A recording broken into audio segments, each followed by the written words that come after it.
بسم الله الرحمن الرحيم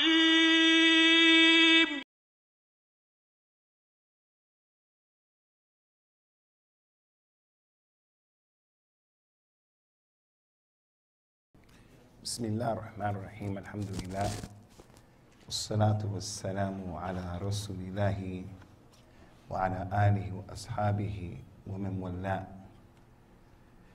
أما بعد فإن خير الكلام كلام الله وخير الهدى هدى رسول الله صلى الله عليه وسلم وشر الأمور محدثاتها وكل محدثة بدعة وكل بدعة ضلالة وكل ضلالة في النار. As it has been advertised, inshallah, we're going to take these few moments to go over one of the hadith of Prophet Muhammad sallallahu alaihi wasallam, one of his statements, important hadith. And it is a hadith that is pregnated with many benefits. It's a tremendous hadith.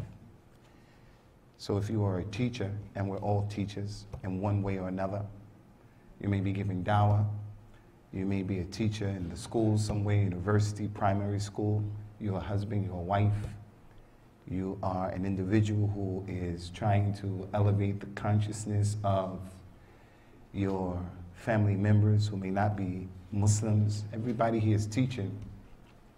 This hadith is a hadith that is geared towards opening up the mind of the teacher in the way he teaches. And the Prophet ﷺ was a perfect example in that regard, as Allah Ta'ala has described him in many ayats of the Quran.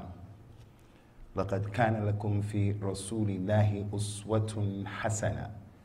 You have in Rasulullah ﷺ a perfect example. Perfect example as it relates to just being a man, straight up.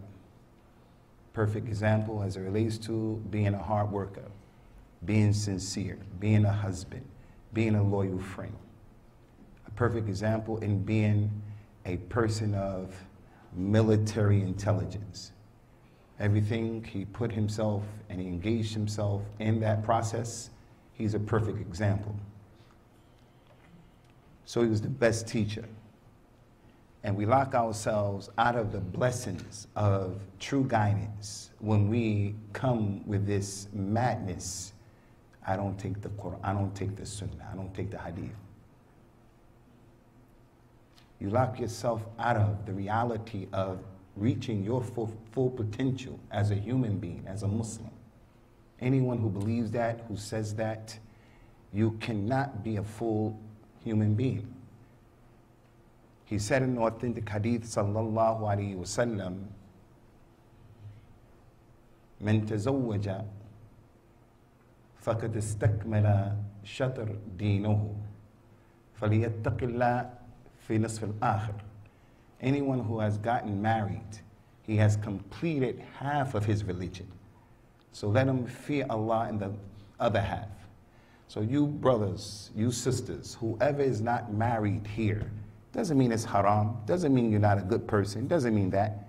But if you are not married, you have not completed and you have not fulfilled your full potential. Allah created men for women and women for men, and He created everything in pairs. That doesn't mean you just get married to any old knucklehead, doesn't mean that. Gotta look for your soulmate, gotta look for somebody who has harmony with you. The point is, if a person goes through life without ever being married, he or she did not reach their full potential, because Allah created men for women and women for men. As He mentioned in the Quran, أَنْتُمْ لِبَاسٌ لَهُنَّ وَهُنَّ لِبَاسٌ لَكُمْ. You are a clothing for your wives, and your wives are a clothing for you. Everything your clothes do for you, your wives do for you, and you do for your wives. So your clothes beautify you. Your clothes cover up your aura, your nakedness. Your clothes make you warm. Your clothes, so many. You do that for your wife does for that for you. You for her, her for you. The point that I'm making is, if a person came and said, I'm agnostic, I'm atheist, He can never reach his full potential because he cut himself off from the connection between him and his creator. I don't care how smart he is, how much money he has. Likewise, if a person says, I don't take the sunnah, you will never be a complete Muslim, complete human being, because you locked yourself out of the box. Anyway, this hadith has been collected by Imam al-Bukhari and Imam Muslim, the highest level of a hadith in the dunya, on the authority of that tremendous companion, Abdullah ibn Umar. We talked about his father today in the khutbah, Umar. His son, Abdullah. He was one of the young companions that the Prophet ﷺ paid attention to. He used to look at the young companions and he used to pay attention to them. The older companions, Abu Bakr, Umar, those people had a position with him that was special and unique. They're the shuyukh of the community, the people of experience and intellect.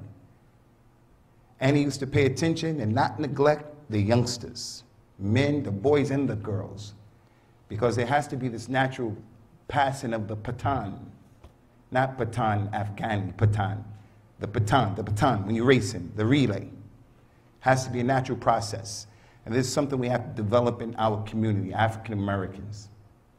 We need young people in this masjid, whether they're your children, whether they're your relatives, whoever, whatever happens to be, can't disconnect and make a disjoint between the elders and the youngsters. So Abdullah ibn Umar was one of those companions the Prophet paid attention to. And there were many. Abdullah ibn Abbas, Aisha, Fatima, those young companions, Usamah ibn Zayd, they were many. So when he died, sallallahu alaihi wasallam, it was those younger companions who had memorized the Sunnah and the Hadith, and the older ones were running the community. Prophet Muhammad was sitting with his people the way we're sitting right now, and he engaged the intellect of the community, and he said to them, showing one of the really important ways of teaching people, sallallahu alaihi wasallam, inna min ash-shajari shajaratan mathluha ka mathal al-muslim haddithuni ma hiya. He said, verily, there is a tree that resembles the Muslim. The Muslim is like that tree, and that tree is like the Muslim. Tell me what that tree is. The companions started guessing about the trees of the desert. This one said a cactus, that one said a hanbala, that one said whatever the trees that they knew in the desert. They started guessing. Abdullah bin Umar, who was the youngest person in the assembly and who narrated the hadith, he said, it came into my mind that the tree was the date palm tree, the dates that come from that tree. It came into my mind. No one was mentioning this hadith, but I thought it was the date palm tree. But I didn't say anything. So when the people didn't get it right, the Prophet said, sallallahu alaihi wasallam, verily it is the date palm tree. So by saying that, the people got benefit, and that was it. Everybody got up and they left. Abdullah ibn Umar left the masjid with his father, Umar. The son is in the masjid with his father. Sometimes, we're happy to see that the father's in the masjid. But he had to bring the son to the masjid as well, sometimes, so that the dust of Islam can get on his boy. Sometimes, got to always be with the kuffar.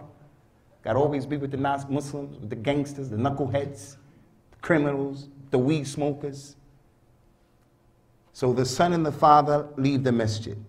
The son said to his father Umar, Abi, when the Prophet asked that question, sallallahu alaihi wasallam, and the people started making answers, he said, Wallahi, it came to my mind, it was the date palm tree. His father said, why didn't you say it? He said, why didn't you say it?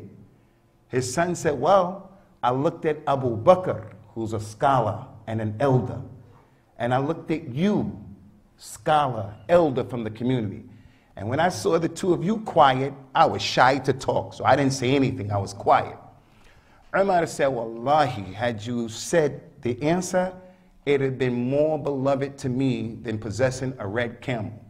So the red camel to the Arabs at that time is similar to a brand new Mercedes Benz today. Somebody came and broke you off with the latest brand new Benz, you're going to be happy.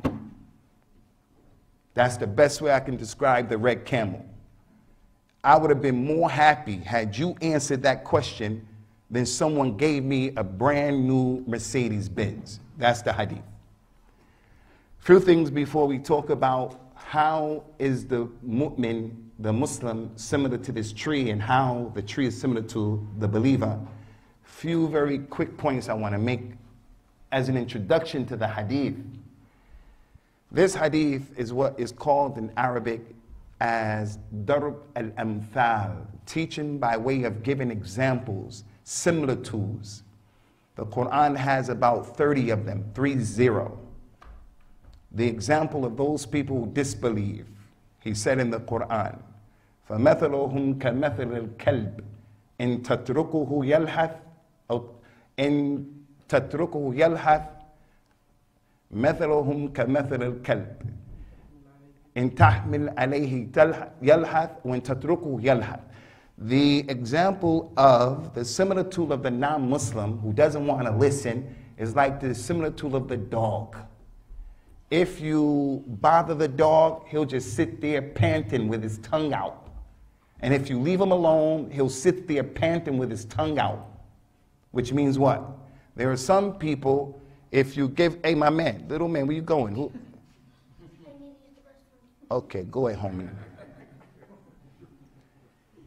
There are some people, if you give them dawah, they'll look at you and they won't listen. If you don't give them dawah, they'll look at you and they won't listen. That's an example. There are many in the Quran, 30, and more in the Sunnah. He said in an authentic Sunnah, and this is important. He said, مثل العائد في هبته كمثل الكلب يعود في قيده. The example of a dog, the example of a person who gives a gift to someone and then he comes back and takes the gift from the person is like the example of a dog who vomits and then he licks up his vomit. Prophet Muhammad could have easily just said, if you give a gift, don't take it back. You get a wife, you get married to a wife, you give her a necklace, you give her a ring, you give her whatever, you give it to her as a gift. You get mad at her, say, give me that back, you can't have it. He said the example of that is like the example of a dog. Everybody or anyone who knows about the dog, their nature is, if he vomits, don't panic. The dog is going to get up, walk around that vomit 2-3 times and lick it up, all of it. That's his nature. People who have dogs, they know that's what he's going to do. It's nasty. What he vomited out, he leaks it up. So the Prophet could have said, don't give a gift and take it back. It's bad. No. He illustrated how bad it is. It is like the dog who vomits and he takes it back. That's a similitude. And this is what we have today. The example of the believer. There is a tree that is similar to a believer. And the believer is similar to that tree. Another thing about the education of this hadith is, and this is important, brothers and sisters, Prophet Muhammad did not sit with the people sallallahu alaihi wasallam and just always talk and teach. He used to encourage people, use your own brain. He asked them the question. There was a tree that resembles the believer, and the believer resembles, what tree is that? And he started to make the people think. We live in this society right now where everything is, we want it right now. Put it in the microwave and just make it happen for me right now. You have to go and you have to research for yourself. Especially you young people with the internet, you can find things out. And then you go to the Sheikh and then you ask someone. Don't be one of those people who every issue, every question confront of you, hey Sheikh, hey Sheikh, hey Sheikh. If you don't know, that's okay. If you don't know something, you ask those who know. As Allah said in the Quran, فَاسْأَلُوا أَهْلَ الذِّكْرِ إِن كُنْتُمْ لَا تَعْلَمُونَ. Ask those who know if you don't know. But don't be of those people who you just wait, you ask the Sheikh, and then you move on what he says. You don't even double check what he said. Is it authentic? Is it true? Does it have proofs? So the Prophet wanted to engage the people's minds. Think for yourself. Thinking for yourself doesn't mean, though, don't misunderstand what that means. It doesn't mean that you become so liberal that you start interpreting the Quran the way you want to. Someone comes and asks you an issue about Islam and it's real heavy and it's real deep. And you're talking about, no, you're not qualified to talk about everything in the religion. The point is there are certain things. How do you make a ghusl? If you have relationships or if you have a nocturnal dream, how do you make a ghusl? Maybe there's some aspects of that. You have the ability to go and research that. And then if you didn't understand, you can go and ask someone. So one of the ways that he taught was asking people questions. The way we should do our children. The way we should do our children. Get people to use their own minds. Because if you come to the conclusion on your own, you won't forget what the answer is. The other thing, guys, before we deal with the similarities, and this is important, is that in the hadith, you see how Abdullah ibn Umar behaved when it came to the people who have knowledge, the people who are older. He was respectful, and he didn't put himself in the arena and put himself before the elders of the community, before they spoke. In this society that we're living in right now, us as African American people, I'm not talking about the other people. We didn't always have Islam. But our non-Muslim mothers and fathers, grandmothers and grandfathers always taught us a long time ago, respect the elders. They used to go overboard sometime and they were extreme sometime. They used to say things like, something like what did they say? You are to be seen and not heard. You are to be seen and not heard. That's extreme. No, I'm not to be just seen. I do have opinion about certain things. There are certain things I have opinion about my life, but that's extreme. But they used to teach, hey, respect older people and don't talk in the presence of older people. Don't speak unless spoken to. Muslims from the Arab world, from Africa, Pakistan, this is part of their religion, who they are. But now, 2018, no, that's not the case. The young person is the one who's going to tell people, you're going to listen to me. He'll tell a man 60, 70, 80 years old, you are going to listen to me, and not the other way around. And the reason for that is, I have the internet, and I know how to navigate on it, and you don't. And I don't care how much knowledge someone has, especially young people, there is no substitute for experience. It's like a guy who works at a job for 30, 40, 50 years. He never went to the university, but he's been working here 40 years. He didn't retire yet. Some young whippersnapper comes out of the university, gets a degree. He starts working with that guy who has 30, 40 years experience. He got book knowledge. That man, he has on-the-job practical knowledge. He tells the young man, slow down, pump your brakes, let me show you how to do it. He doesn't want to listen because he has a degree. There's benefit in that degree, but there's also a lot of benefit in that experience. And that's why the Prophet, he was actually told the people, sallallahu alaihi wasallam, خَيْرُكُمْ مَنْ طَالَ أَمْرُهُ وَحَسُنَ عَمَلُهُ. The best of you is the one who lives a long time and he does a lot of good deeds. So we have a person, he fasted 40 Ramadans, 50 Ramadans in his life, 50, 5-0. I'm a brand spanking new revert. I accepted Islam last month, 2 months, a year ago. And I'm going to talk to him as if he's the kid and I got 40 years under my belt. That doesn't mean that the older people have a monopoly on the truth. It doesn't mean that. But they have a position in this religion. They have a position. Abdullah ibn Umar, he understood that. He said, I saw you and Abu Bakr, you wasn't talking, so I stayed quiet. I was shy. Last point I want to make before dealing with the hadith, and it's tremendous, is the statement of Umar to his son. Umar said, had you answered that question of the Prophet in front of the people correctly, I would have been so happy. I would have been proud of what you've accomplished. You would have made me proud in the community. So the father from amongst us, don't be that father who says to his kid, you're a bum. You're never going to be anything. You're just a bum. Or the mother who's divorced from the father, you're just like your father, a bum. Don't kill the spirit of your kid. And if they accomplish something, like getting promoted from one grade to the next, it's party time. You got to have a party for your kid. If they accomplish anything that's worthwhile, he read this surah, that surah, fasted the month of Ramadan, they've accomplished something. The little ones, the teenagers, don't just leave our kids like that, man, without any appreciation at all. Kid comes home and he's on the honor roll, His father looks at his report card and just looks and puts it down like that. No, it's party time. That's what Umar said. Had you said that in the community, I would have been proud. Because we have too many examples, Ikhwani, of our children who are embarrassments to us. They're embarrassments. They get locked up. They get knocked up. They get knocked out. They knock people out. They go to prison. They do crazy things. We have too much of that.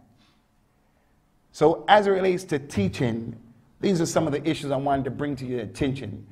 But now we're going to deal with, inshallah, the similarities. And there are many. We'll only do all the through, inshallah, azawajal, and we call it a day. But they're the glaring similarities that we have to try to make efforts to inculcate these things and make them a part of who we are. And that's why the Prophet told the people this hadith, that you have to make efforts to try to bring on board these characteristics that the date palm tree has. And there are many. At the top of the list, we're going to mention, inshallah, azawajal, that the date palm tree is a very important tree in our religion. It's mentioned in the Quran, throughout the Quran. And there's not a Muslim here, except that the date and the date palm tree is a part of his life. Right here in San Diego, the Muslims are in North Dakota, Muslims are in Denmark, Muslims are in Switzerland, Australia. I've been to Alaska. Muslims in Alaska are connected to dates as part of our religion. When a Muslim has a baby, we give the baby what is known as an aqiqah. If you have a boy, you slaughter 2 rams. If you have a girl, you slaughter 1 ram, a sheep. On the first day of the birth, Prophet Muhammad used to take a date and do what is known as a tahniq. He would take the date and bite a little bit of it and put it in the mouth of the kid. And that date benefits the digestive system of that kid at the beginning. Before the kid drank his mother's milk, Rasulullah will put that date in his mouth. Sallallahu alaihi wasallam. That's what we should do. Has medicinal value. In the month of Ramadan, there's not a person here. Before Islam, I didn't know what a date was. I didn't have anything to do with no dates. Now, you talk about watermelon, that's another issue. I knew watermelons before Islam. I knew that. But not until I came into Islam did I know what a date was. And then it became a part of my life. Because in the month of Ramadan, we break our fast with what? With dates. Is it wajib? And if you don't do it, it's haram? No. But why did he break his fast with dates? And he had food, and he had Zamzam water, he had stuff. But his sunnah is, he would break his fast with a date because it has some medicinal value. So the date is connected to us. In Surah Maryam, Maryam was going to have the baby. She was told to shake the tree, and the dates are going to fall down. You eat from the date. From the prophetic medicine, from the Quran, that's showing us, if a lady has a baby and she loses all of that blood, one of the best things that she can do to replenish that blood and to get her strength back is to eat dates at the beginning of, right after having a baby. So throughout the Quran, the date has been mentioned. It's a part of our religion, many places, as you're going to see, inshallah, azawajal, as you're going to see. So he said that the example of the believer is like the example of the date. How is the believer like the date? First example that I mention is the benefit that the believer gives to his family and his community and to mankind. It's like the date. You see, If you can imagine the date palm tree, if you've ever seen one, everything about that tree is used and utilized. Nothing is wasted of that tree. So there's the tree right there. On a hot summer's day, when the sun is out, the guy is in the desert or wherever, he sits under the shade of that tree and he reclines, and it's benefiting him. So he's resting on the date and benefiting from the shade. The Arabs would chop that tree down, chop it down. They would eat the dates, take the seed, plant it, another tree would come. Take the seeds, grind them up. If the dates were old, give it to their animals. The leaves of the dates, they used to make fans out of it. The date itself, the trunk of the tree, they would make furniture. They would make all kind of stuff from everything on that tree. That date tree would not be thrown away. No part of the date tree. So he said in another hadith similar to this, hadith of the date tree, sallallahu alaihi wasallam, inna mathala al-mu'min ka-mathal al-nakhlati ma akhadhta minha min shay illa nafa'atka. The example of the believer is like the example of the date tree. Whatever you take from it, it benefits you. Now what's the point? The point is, every person here has to make it his business and make an effort to bring benefit to the community. You can't be one of those people who, you come to the masjid every Friday and you pray on Friday, but you never give sadaqah, never. You can't be one of those people when a call is made out, hey, we need help, you're never there. Can't be like that. And it's not just the masjid. You have to bring benefit to people on your street, in your community. I was driving here just now, and when we arrived in this area, and I'm not putting this area down, I'm making a point. When we arrived to this area, I noticed, hey, the lighting down here is not that much. Can't really see down here, not a lot of lights. Person like me can't drive down here because I'm going to tear something up. I don't see that well. And the ground had a lot of potholes as well. You know, it was rough terrain. Should we blame City Hall for that? Or the people in this area, should they go to the City Hall meetings? They go to the meetings and say, hey, our community needs this and this and that and that. The Muslim gets involved like that. Civic issues.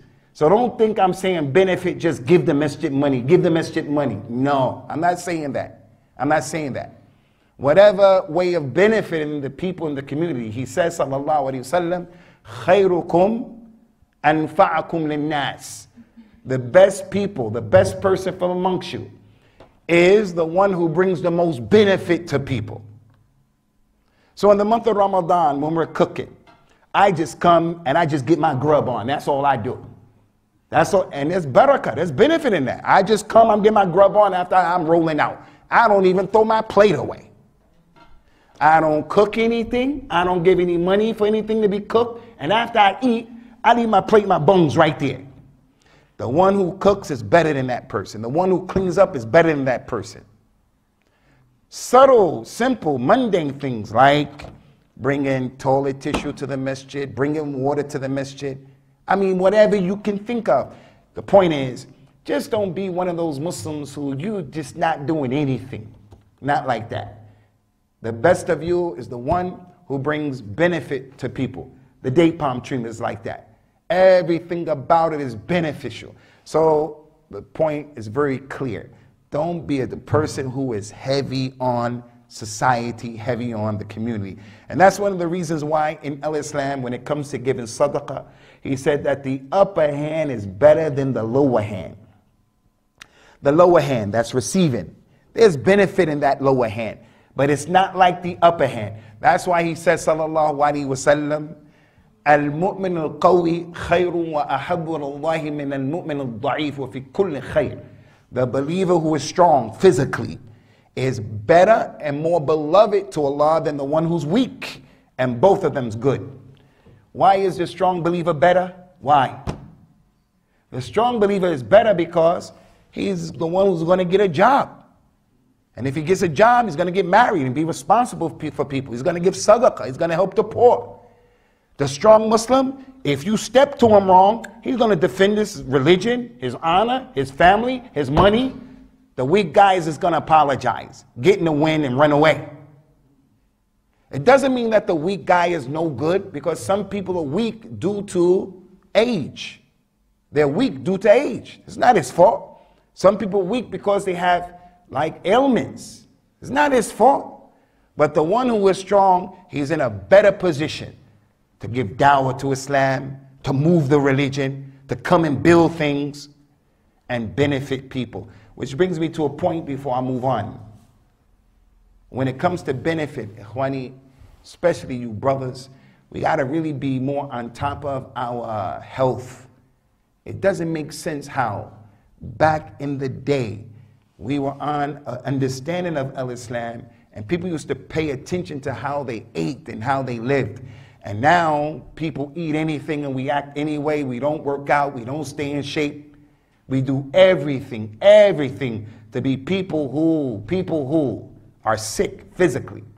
So the Muslim who is beneficial is better than the one who's not beneficial. So you remember that.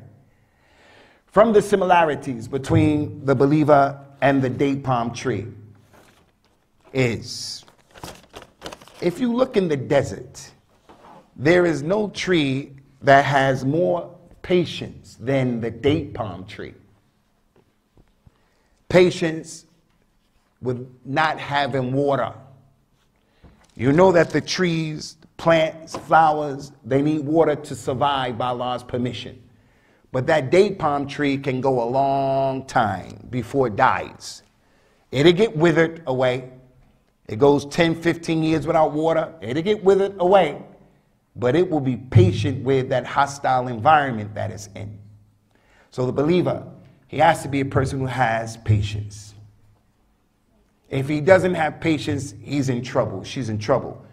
Because life is not, always a bed of roses. It's not always cookie crunch. Things are going to happen to you like getting sick, people dying, getting a divorce, catastrophes. So when we look at this book right here, this book has talked about patience in many ways and in many places. And this is one of the teachings about the importance of as-sabr, as-sabr. He mentioned in the Quran, subhanahu wa ta'ala, as we mentioned today in the khutbah about salat, وَاسْتَعِينُوا بِالصَّبْرِ وَالصَّلَاةِ وَإِنَّهَا لَكَبِيرَةٌ إِلَّا عَلَى الْخَاشِعِينَ. Anytime you have a problem, anytime you have something, a challenge confronting you and you want to overcome it, then overcome it, seek Allah's assistance by praying and by having sabr. And it is difficult to do that except for people who fear Allah. Anytime something happened with the Prophet sallallahu alaihi wasallam, the non-Muslims are going to fight him tomorrow, there's a problem, the first thing he would do, he makes wudu and he starts praying to Allah for assistance. And then after that salat, he waited for the help of Allah to come. He didn't sit down and twiddle his fingers like this and waited. He still did the things that he had to do, but the ayah said, you have a problem, you want to get out of your problem, then seek the assistance from Allah by praying and by having sabr. That's one of the importance of the salat. The man or the woman, we're about to get divorced and some drama is going on. Your son got shot. Son, you're just in the middle of some really serious stuff. You may lose your mind. You got to do the things that's going to help you to stay balanced. Something is really seriously going on. How do I get through it? How do I get out of it? The religion said, you got to pray. Pray on it. And have patience at the same time. So look at some of those ayahs of as-sabr. Allah Ta'ala mentioned in the Quran, وَاصْبِرُوا إِنَّ اللَّهَ مَعَ الصَّابِرِينَ. Be patient, because Allah is with those who are patient. He said in the Quran, يَا أَيُّهَا الَّذِينَ آمَنُوا اصْبِرُوا وَصَابِرُوا. O you who believe, have patience and force yourselves to be patient, even if it's difficult. Force it upon yourselves. وَبَشِّرِ الصَّابِرِينَ الَّذِينَ إِذَا أَصَابَتْهُمْ مُصِيبَةٌ قَالُوا إِنَّا لِلَّهِ وَإِنَّا إِلَيْهِ رَاجِعُونَ. Give glad tidings to those people who, when a tragedy befalls them, someone dies, The house got burned down. Something happened. They say, we come from Allah and to Allah we return. They don't lose their mind. They don't commit suicide. They don't go off the cliff. So too many ayat about sabr. That tree is patient. As it relates to our community, I want to share this hadith with you about sabr. The date palm tree is a patient tree. We have to be patient with each other. You know, when a group of people come together, things are going to happen that we don't like from each other. I'm going to do things and say things you don't like. And you're going to do things and say that I don't like. There are things about me that you're not going to like them. And there are things about you that I'm not going to like. Some people, you get it more than others. You get along with this brother. Him and I, we never have any beef. We never have any drama. But I'm going to have beef and drama with somebody. And you're going to have it with me. So the Prophet told the people, sallallahu alaihi wasallam, al-mu'min alladhi yukhalitu an-nas wa yasbiru ala adahum khayru min al-mu'min alladhi la yukhalitu an-nas wa la yasbiru ala adahum. The believer who mixes with the people and he is patient with what annoys him from them is better than the believer who does not mix with the people and he's not patient with what annoys him. Which means what? The Muslim is a social being. I get into some misunderstanding with this brother, and as a result of that, I leave the masjid. That's not the way to solve that problem. I get into some drama with my wife's relatives. As a result of that, I boycott them and I cut them off. That's it. That's not the way you solve that problem. Now, don't get me wrong. This thing requires some common sense and some comprehension of the religion. There are some people you should avoid them because in dealing with them, you get too much fitna, too many problems. But the point here is, in this masjid, in the Prophet's masjid in Medina, in the masjid in Mecca, in the masjid in Bayt al-Maqdis, Jerusalem, in the masjid in London, in the masjid in Alabama, in the masjid in Mogadishu in Somalia, in the masjid in Peking, China. Every masjid in that masjid, if people are there are going to be problems between the people on varying levels. Just got to be patient with people. In our marriages, we got to be patient. That date palm tree is a lesson for you with your wife or your husband, with your children. Got to be patient. He says, sallallahu alaihi wasallam, la yafruku mu'min mu'mina idha kariha minha khuluqa radiya minha akhar. It is not acceptable for a Muslim man to hate his wife. If he sees in her a character trait that he doesn't like, then let him look for a character trait in her that he likes. Show me a brother in here who's married and he ain't got no issues with his wife. I show you an angel from the Malaika. I'll show you a fictitious individual. My wife is my soul mate. You thought I was going to say soul train. My wife is my soul mate. But we have misunderstandings. Misunderstandings that make me sometimes say, I ain't got no plan for you. I ain't got nothing to say to you. And make her say to me, oh, come on, man, give it the program. We all have that. But when those things happen, is the first thing that I do is say, you're divorced, without considering the ramifications of what that's going to do to my kids. Who does that in his right mind? Who? And then our children. Little man, he was walking around. I can hear him. He was about to leave the masjid. I don't know what his situation is. I said to him, hey, what's going on? Hey, I'm going to the bathroom, man. I got to take care of my situation. If we treated that guy and say, hey, boy, what are you doing? That's not how you deal with the situation. Our children are just acting out the sunnah of Allah in them, that Allah said in the Quran. Sunnatullahi fil ladina khalu min qabl. That is the sunnah of Allah with the people went before. Kids, their minds are not complete. Allah has blessed me with a new son. 4 weeks now. I look at my little man and I can't help thinking, how in the world, how can the boyfriend or someone have his girlfriend's baby, the partner, you know, with these non-Muslims.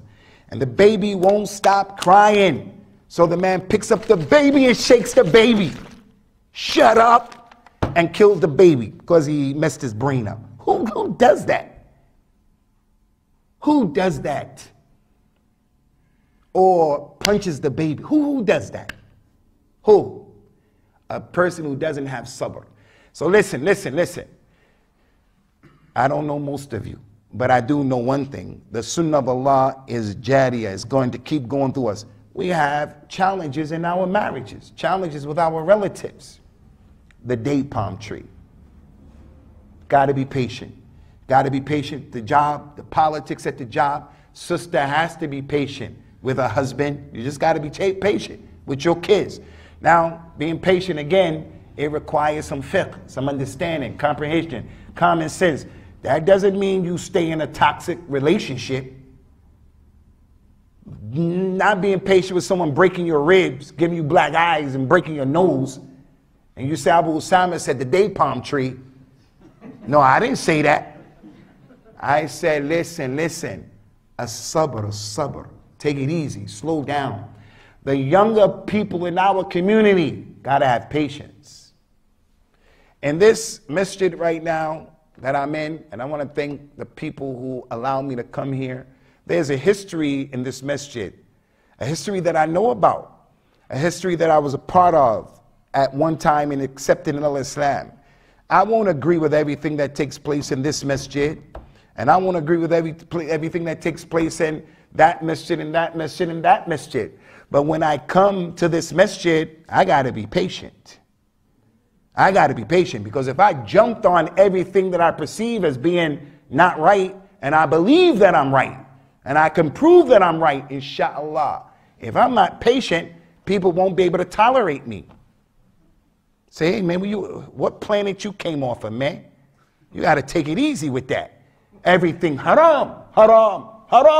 It's not like that. It may be haram, don't get me wrong. But the Prophet sallallahu alaihi wasallam, he was patient in dealing with these issues. He had a companion. They were poor and they were weak. The father, his name was Yasir. The wife, her name was Sumayya. And we have daughters and sisters, we know they're Sumayya and Yasir. They were weak in Mecca. They didn't have a tribe. They were ex-slaves. They didn't have anybody to protect them. They had a son. His name was Ammar. The non-Muslims took the father, took the mother in the beginning of Islam. There were a few people that accepted Islam. They accepted La ilaha illallah in a hostile environment. So they didn't have a tribe to protect them. The non-Muslims took the mother and the father and tied them up in the outskirts of Mecca. Tied them up and started persecuting them. Cutting them with knives, cutting them. And then putting salt in the wounds. Throwing rocks at them, the man and his wife. And it was just a game. They would sit there drinking khamr, getting high. This was how they was passing time. You know how some people play spades? Other people play chess. Some people watch TV. These people were passing the time by persecuting the Muslims. You talking about Islamophobia today? What we're doing right now is a walk through the park compared to what those companions did and what they went through. Now Muslims, they got tired, man. They got tired because these people wouldn't leave off their deen. They wanted them to leave their deen and they wouldn't.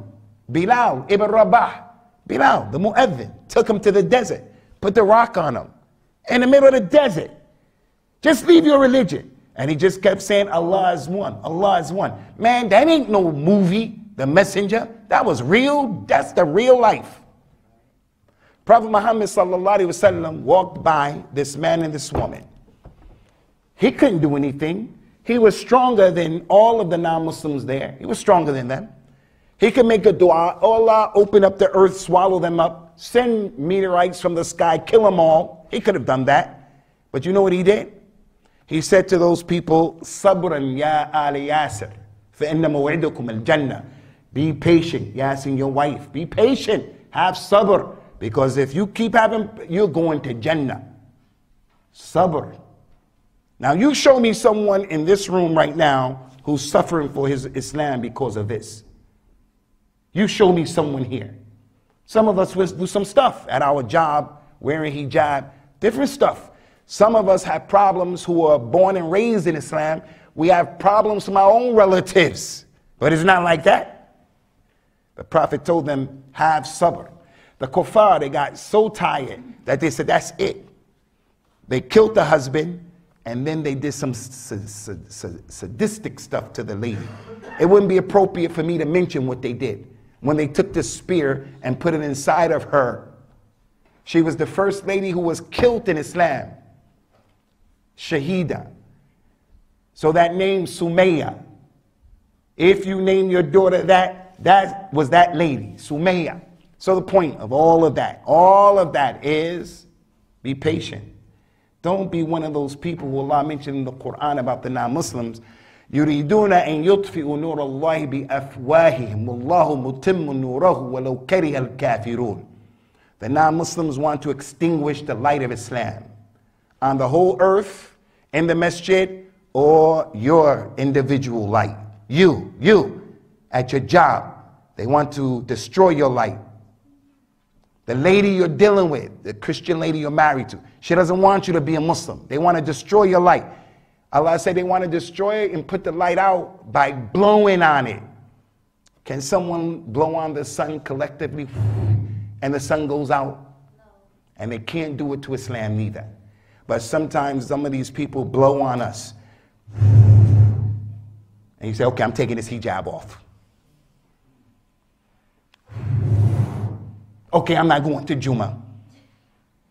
And they just blowing on you, and all you got to do is stand up for your rights.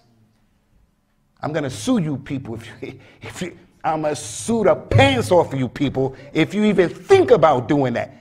Just have some kind of bravery about yourself. And have patience in the meantime, in between time. So the date palm tree is the most patient tree. Come to the next issue. And to be honest with you, a lot can be said about the importance of sabr. A lot. A lot. Some of you young brothers, you're trying to study. It doesn't always go well. Don't give up. You're starting up a business. Don't give up. You want to marry that sister? Don't give up. Just have patience and keep doing what you need to do to get the job done. The next thing, and there are many, as I told you, this is really important, is that the date palm tree, ikhwani, is flexible. It's flexible. I lived in Florida. Before I went to the UK, I was living in Orlando.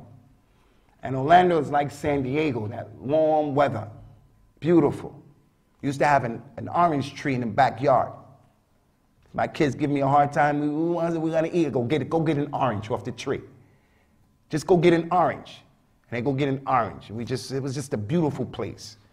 But there was a hurricane. سنوان وغير سنوان يسقى بماء واحد ونفضل بعضها على بعض في الأكل. He said, if you look at the earth, there are tracts of land that are different. Like if you drive down the highway, all of the landscape is not the same. If you travel from here to LA 2 hours, 3 hours, you keep driving, you're going to see mountains, you're going to see grass, different textures, different colors. It's not all the same. He said, and from the dates are those dates that have clusters like the grapes. They come in clusters, and there are those dates, the sinwan. And the dates that are not sinwan, they don't come in clusters. They grow on the tree individually. Allah said in the Quran, all of those different dates come from one water. The same rain comes down, but it makes the tree and the dates different. This one is this color, he's that color, she's that sex, this tall, that short. And the Lord who created them is the same one, and they're different. Allah said in this ayat, and we made some of those dates taste better than others. The dates are not the same, guys. Just like the Muslims, we're not monolithic. We're not the same. We're all different. So I'm the imam, I'm the teacher, I'm the imam, I'm the father. My first son, Usamah, is not like my youngest daughter, what's her name again? Wow. That's because there's so many, alhamdulillah. What is her name again? Soda. They're not the same. They are not the same. My oldest daughter, Ramla, is not like Soda. My oldest boy, Usamah, is not like Sheba. So how am I going to treat them all the same? Where's the wisdom in that? Why should I ever say to my son, what's wrong with you? You need to be more like your brother or your sister. He's not his brother. He's not his sister. There's one of the children that I have. All I got to do is look at him and do like this. And he's going to get with the program. And then there's the other one I have to point to the belt. I have to point to the belt. And then there's the other one, all I have to do is look like I'm disappointed, and she will start crying. She'll start crying. They're all different. So I have to deal with them differently. I give the khutbah today. What if I gave the khutbah in Arabic? Because there are Arabs here. But the vast majority of people here speak English. What if I give the khutbah here and I'm only addressing African Americans and that's it? No, people are different. So the ayahs of the Quran are clear. إِنَّا جَعَلْنَاكُمْ شُعُوبًا وَقَبَائِلَ لِتَعَارَفُوا إِنَّ أَكْرَمَكُمْ عِنْدَ اللَّهِ أَتْقَاكُمْ. We made you people, nations, and tribes so that you will know each other. You would make different nations and tribes. We didn't make you that to despise each other. And the best one from amongst you is who? The one who has the most, taqwa. The best in his salat and all that stuff. We're different. So when giving dawah to you guys, I'll give it one way. In my masjid, I may do it another way with my own students because everybody is not the same. So if you're a mother, if you're a father, you have to take this on board, man. Got to take it on board. The person who is older is not like the person who is younger. Look at these ayahs of the Quran. Allah asks the rhetorical question. قُلْ هَلْ يَسْتَوِ الَّذِينَ يَعْلَمُونَ وَالَّذِينَ لَا يَعْلَمُونَ. Tell them, Muhammad, are they equal, those who know and those who don't know? Are they equal? And the jobs that you have, those who know what they're doing and those who don't know, are they equal? They're not equal. Knowledge in Islam. The one who knows. Can anyone from amongst you here lead the people in the month of Ramadan and complete the whole Quran? Can you carry the community for the Salat of At-Taraweeh? Most of us are not in a position to do that. Allah said in the Quran, لَيْسَ الذَّكُرُ كَالْأُنْثَى. The girl, the male is not like the female. They're not equal. That doesn't mean men are better than women and women are inherently bad. It doesn't mean that. It means that the two sexes have different functions and responsibilities. We have strengths in some things, and they have strength in other things, like my wife having that baby. I don't care how strong you are. You're not going to handle having no baby. I don't care how strong you are. That takes a lot of strength. And then after that baby comes out, to deal with that baby and lack of sleep and all that stuff. Point is, we're not the same. And it ain't okay for the lady to come and say crazy things like, why can't we have 2 husbands and 3 husbands and 4? What are you talking about? What are you talking about? 3, 4 husbands. Equality. There's equality in some things, and there is, I don't want to call it inequality, but we have different responsibilities and different functions. And it's not okay. It's not okay for my daughter, my wife, to sit there and hate what I'm saying, because that's the Quran and the Sunnah. And don't get it conflated and twisted and mixed up, because I am not saying the way these societies are misogynistic, the macho nature of the men. I'm not talking about that. The culture that oppresses women. I'm not talking about that. I'm talking about the laws of the Quran that gave the man the 2 parts inheritance to the lady. For an example, when they inherit, the man gets 2 parts to the woman's 1. They're not equal in that regard. I had a son. I had to slaughter 2 rams. 2. If you have a daughter, you slaughter 1. The man is the imam in al-Islam. The man is the mu'adhin in al-Islam. Not this other stuff that some of these people are coming up with. Let this sister give the khutbah and stuff like why she can't do it. No, we're not equal in many things. So the date palm tree is like that as well. Therefore, ikhwani, if you're a teacher, a parent, the leader of the community, you have to treat people understanding that. Young people are not like older people. Educated people are not like people who are not educated. People come from the East Coast, they're not like people who come from the West Coast. We have differences. And the better we understand that, the more effective we'll be in our dawah and in our interpersonal relationships. We're going to close this out with this last issue, inshallah. And I'm going to give this as the last issue, although there are others, but I want to give this as the last issue because I think it's really important and it's imperative, and that is the date palm tree, guys. The date palm tree. It has what is known in Arabic as usul. Usul, it has foundations. The date palm tree is not just there on top of the earth. Why is it able to be flexible and deal with the winds of adversity, the winds of the hurricane? Why? Because it's deep rooted in the ground. Deeply rooted in the ground, down, hanging on. In Surah Ibrahim, there is an ayat that talks about this date palm tree. And the Prophet expounded upon it, sallallahu alaihi wasallam. And Allah asked the question, Alam tara كيف ضرب الله مثلا كلمة طيبة كشجرة طيبة أصلها ثابت وفرعها في السماء تؤتي أكلها كل حين بإذن ربها. Have you not seen the similitude, the example that Allah has given?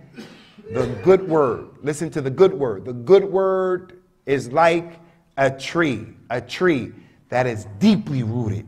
A good word is, mashallah, alhamdulillah, inshallah, la ilaha illallah. You know, today I was talking about the salat. There's a similitude that the Prophet said about the dhikr of Allah in your house. He says, sallallahu alayhi wa sallam, مثل الذي يذكر الله مثل بيت الذي يذكر الله فيه والبيت الذي لا يذكر الله فيه كمثل الحي والميت. The example, the similitude of a house that the name of Allah is being mentioned in that house, and the house that the name of Allah is not mentioned, is like the example of people who are living and people who are dead. So there's a house where the people, they say to each other, Assalamu alaikum. They say to, when the person sneezes, he says, Alhamdulillah. People will hear it say, Yarhamakallah, and he says something back. When they see something among, they say, MashaAllah. Are you leaving now? Inshallah. Good words. And then there's another house of Muslims, maybe Muslims, and they say, hello. They swear and curse up and down in that house like sailors. The men, the women, the kids. Terrible, nasty things. He said the example of those two is like the example of the living and the dead. So someone wants to come and they want to marry my daughter, Arwa. They want to marry her, Arwa. I say to him, do you pray? He says, no, I don't pray. I'm not going to send my baby girl to a guy to take her to a house that might as well be a graveyard because there are dead people in there. Dead people in there. I got to send my daughter to the house of the person, although it's not perfect because everybody got issues, but at least they got some Islam up in that spot. That's a similar to an example. So this hadith said, this ayat, the example of the good word, the good thing, is like a tree that has deep roots and its branches reach out to the sky. And every season, that tree, it gives its fruits. It's beneficial. The belief is beneficial. Date palm. It gives its fruit in the summer, winter, fall. That date palm. It gives its harvest all year round. Beneficial. But the part of the ayat that I want to focus on is deeply rooted. Meaning it has fundamentals. It has a base. So the Muslim has to be a person who, in his religion, he can't be all over the place. He can't be like a Christian. Can't be like the Jewish people, Sikhs, Hindus. Can't be like that. Our parents, if you ask those questions, why are you guys Christians? Jesus was Hebrew, and he said he didn't come to non-Hebrews. My parents, my aunties were on Facebook together. One of my cousins asked the question, why are African Americans suffering the way we're suffering? My auntie chimed in and said, because we left the laws of Moses. I said, left the laws of Moses? Auntie, we ain't got nothing to do with the laws of Moses. We're not Hebrew. My other aunt chimed in and said, yes, we are. I'm from the tribe of Levi. The other one said, I'm from the tribe of, and they just started making stuff up. They was making stuff up. I said to them, prove to me that you guys are from these tribes. And they started being sarcastic, saying this man don't even know he's from the tribe of the Hebrews. That's what they were saying. But they still didn't prove it. So I do what I always do. I put the money on the table. I give you $1,000. Anybody who can prove you from the tribe of Levi. I can respect if someone said I'm from the Mandinka tribe. Back in Africa. We come from West Africa and Kunta Kinte or Mandinka. I can see that. But even that, don't just make stuff up. I'm from the Wolof tribe. Just making stuff up. But that makes more sense than telling me we're from Beni Israel. People who came from Palestine and Jerusalem, we came from Africa. So anyway, the point is, their religion, Ikhwani, is hocus pocus. Hocus pocus. Open sesame. You know, you lose a teeth, you put a cord under the pillow, you tell your kid the God fairy came and gave you the quarter. Christmas, Easter, it's hocus pocus. Has nothing to do with reality. Don't let your religion be like that in Islam. Be a person who knows what you're doing. And if you are a person who says, I don't take the hadith, your religion is hocus pocus. Because you are not firmly rooted with that understanding. You have to know, you have to have some concept of the message of this book and what it's saying. Just can't be all over the place. I heard today some of our people from the Nation of Islam attend the masjid for Jummah. I don't give the khutbah to push people away. But I would say to Minister Louis Farrakhan, look, I agree with a lot of what you say. Not everything, even on social issues and economic issues. I don't agree with everything, but I agree with a lot. But you know what? In order for a person to be a Muslim, he has to pray 5 times a day. He has to pray 5 times a day. So if a person is saying, I'm a Muslim, and he doesn't pray, or a person is saying, I'm a Muslim, and he curses the companions.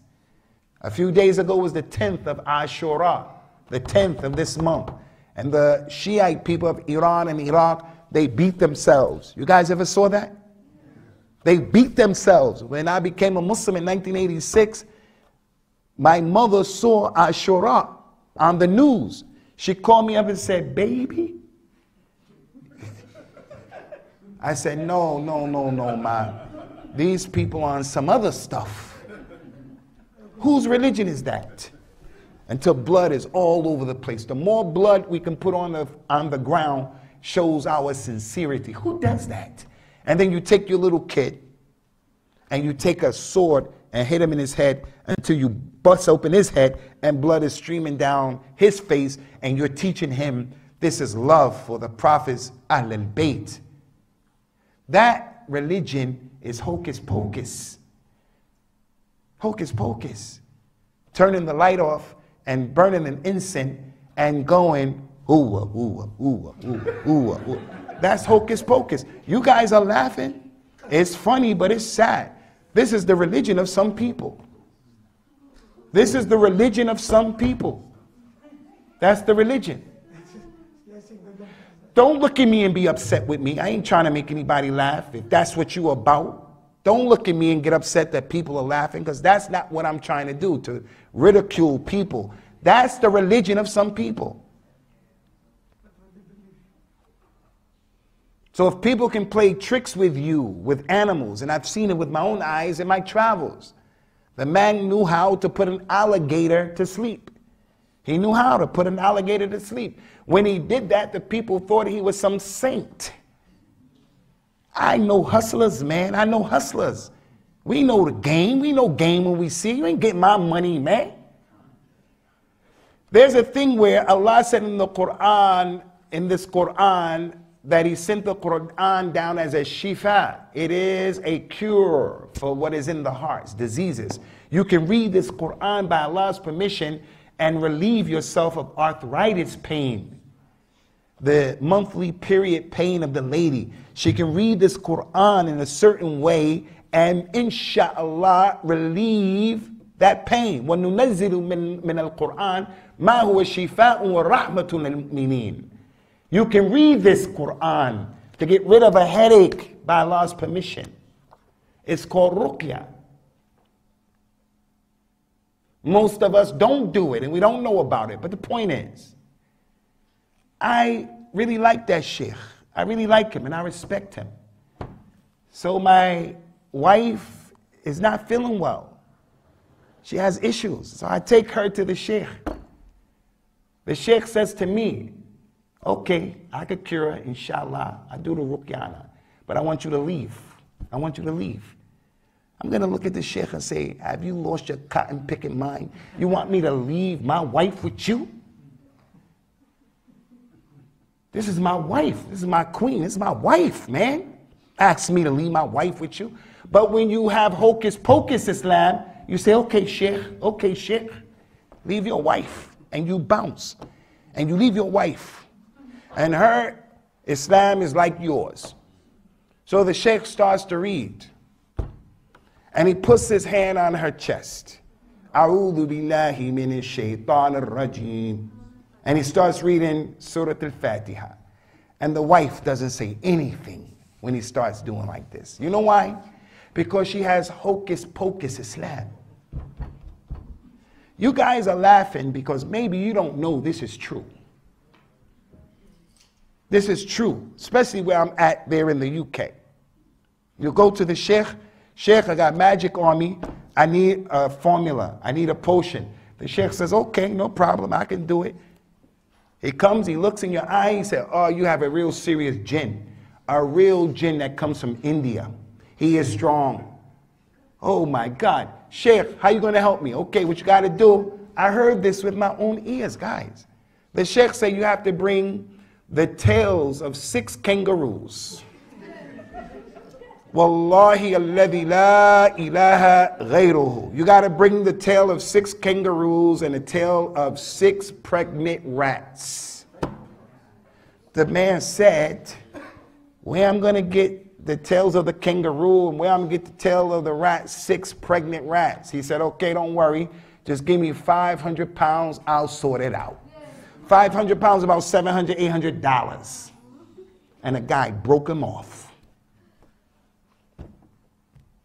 Went back the next week, he just wrote some stuff. And I'll show you the guy before I leave.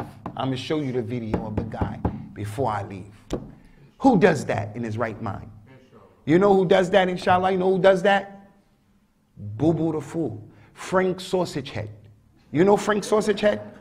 Frank Sausage Head is the guy who says to you, yo, got a nice proposition for you.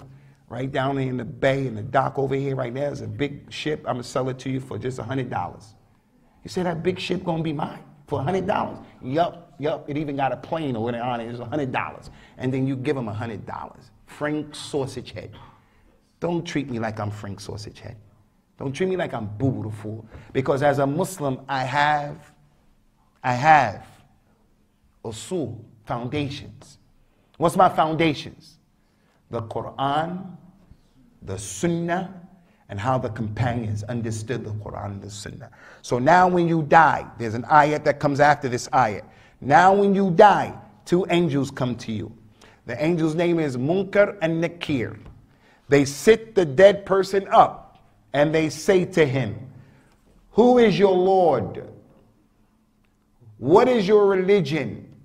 What did you say about that man who came? Prophet Muhammad said, sallallahu alaihi wasallam, the believer is going to say, my Lord is Allah. My religion is Islam. And that man is Muhammad, Abdullah, Rasulullah. The two angels would say, you got it right. So go to sleep. Sleep until Yawm al-Qiyamah. And sleep the way a new man sleeps. You know, when you're newly married. The very first night when you married with your wife. The very first night. Like I told you, it's party time, like when your kid does something. Sleep the new sleep of a new married man. Here they go to the non-Muslim or the munafiq, the hypocrite. Who is your Lord? He says, la adri, I don't know. What is your religion? I don't know. What do you have to say about that man who was sent? He's going to say, I heard the people saying something, so I said it. They said Muhammad, I said Muhammad. But I don't know. The two angels are going to say to him, Ma talayt, for ma najayt. You did not read, so you didn't know. You didn't study, you didn't learn, so you didn't know. And then they're going to proceed to punish that guy or that lady. So what's the point, guys? And I'm finished here. What's the point? Nobody wants to be in that grave, and your answer is, I don't know, because your religion is hocus pocus. You cannot be a real Muslim. You cannot be a real Muslim on the NOI, Nation of Islam stuff. You cannot be a real Muslim hating the companions and cursing the companions. That's not real Islam. You cannot be a real Muslim raising up sheikhs and people above their station. You cannot be a real Muslim coming up with these ideas that are foreign. You just make stuff up. I don't take the Sunnah. You can't be a real Muslim. You don't have the roots that go into the ground. I'm finished here. Listen, I don't want anybody that's in this audience, if you were from the FOI or you shake your head, that who, I'm not here to make people laugh at your expense, and I'm not here to blast you neither. But I'm just making points. Points that really should be indisputable. And you should not be that person. You shouldn't be that person who you get mad, but you can't come and prove what this thing you are upon. Because if it was the truth, you should give us all this good. Don't stick to it yourself. And we're willing to listen. We're willing to listen. Why you believe in that? And we want you to prove that stuff. Because we have the ability, inshallah, to disprove it. Inshallah, in a civilized, cordial, respectful manner between ourselves. So it's not about being rough and tough. So don't look at me crazy like I'm your enemy. No, I'm not your enemy. I'm not your enemy, and I'm not against you. Not at all. And you shouldn't be against me.